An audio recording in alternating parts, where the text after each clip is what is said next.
Hello guys, and welcome to another episode of the Cover Zero Show with me, your host, Simon Conboy. It's Wednesday today, so we're doing another episode in the Cover Who series. If you've not seen this series before, it's where I discuss a player who I feel has been somewhat forgotten since the end of their career. They're not the kind of players that are going to make the Hall of Fame.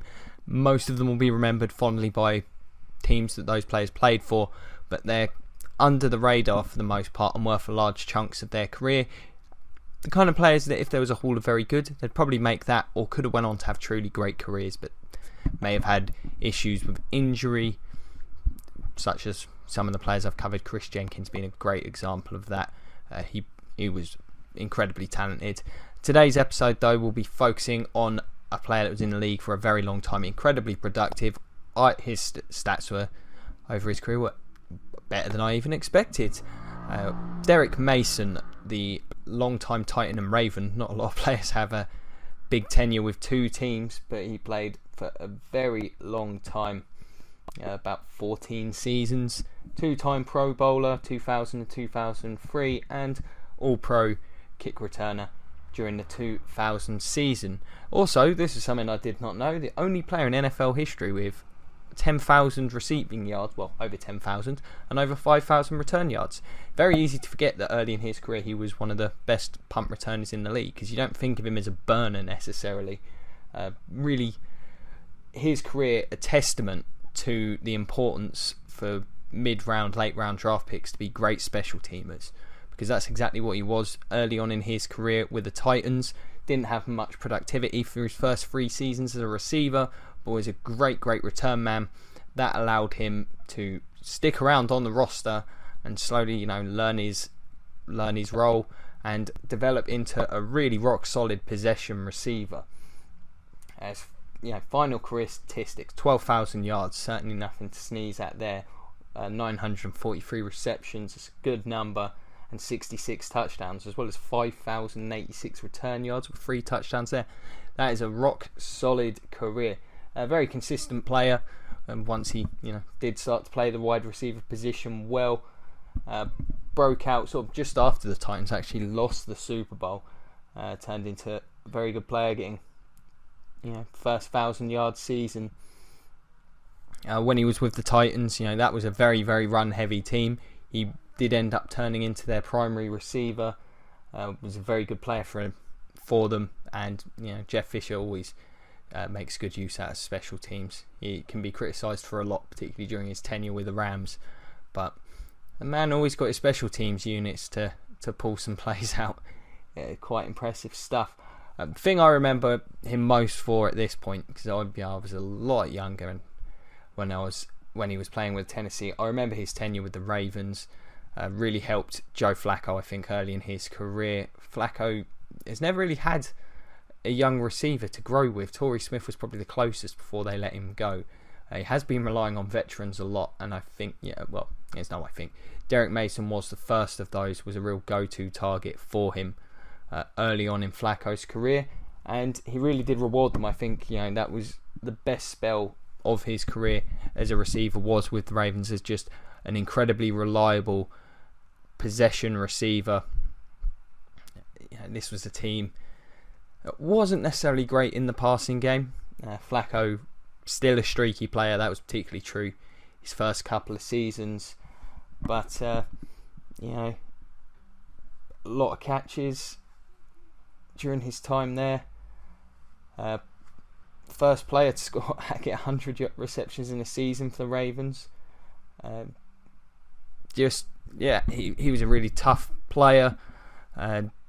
Great pair of hands, good route runner, very precise, and really did end up having an exceptional career. I think he's been somewhat forgotten just because he wasn't particularly flashy, and as well as that, his career kind of wound down with failed tenures with the Jets and the Texans, was it? Let me just check. Yeah, the Texans in 2011. Unfortunately, these things often do happen. There is something to be said for your legacy in terms of retiring whilst you're at the top of your game. Unfortunately, maybe one season too late, 'cause his last season with the Ravens was actually pretty productive. not incredibly so, but 800 yards and 7 touchdowns. Certainly not a bad season by any means, especially for an older player at that point in time. But this was a good player. He did start to get a bit of a reputation as a cranky old man towards the end of his career, though. I remember there were rumours about falling out with the Jets, falling out with Flacco, which I think was probably a contributing factor to his release, as well as the Ravens were in a bad salary cap situation at the time. But this was a very steady player. Multiple 1,000-yard seasons over the course of his career. Again, the lack of flashiness, to have a Pro Bowl in 2000 and 2003. He was an alternate at one point with the Ravens, I'm sure. And all-pro punt returner at one point. It's a very impressive career, especially for a mid-round pick, a 4th rounder. That's absolute value. Probably one of the more productive receivers the Titans have ever had. Of course, they've not got a great history at that position. You might even be able to make an argument he's their top all-time receiver. There are franchises like that. I mean, let's face it, you can already argue that Mike Evans is the best receiver in Buccaneer history. Mason, really good player. Didn't really have any truly outstanding traits. As I say, for a guy that was such a good punt returner, not the fastest guy, but I like to think that's a testament to there is a skill to being a good returner rather than just picking the fastest guy on your team. It is essentially a very interesting running play. Requires good vision, a good understanding of the nuance of special teams.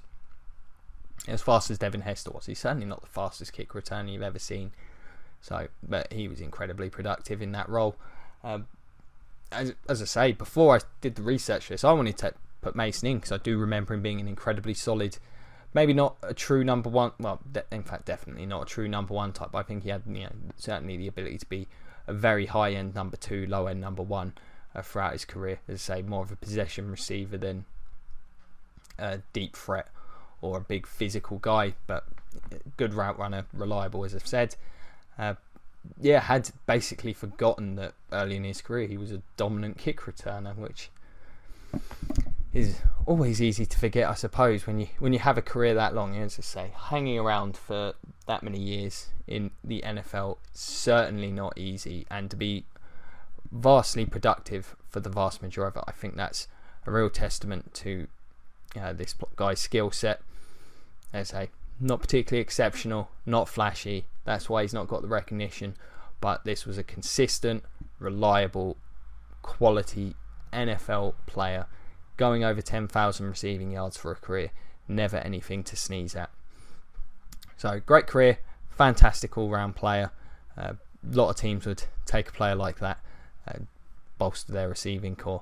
So, there you have it. Derrick Mason, long-time Titan and Raven. Very, very good player. And I definitely would go back and watch during Flacco's rookie season, see how much this guy helped him out, because he's been starved for targets for a lot of his time there in Baltimore, has Flacco.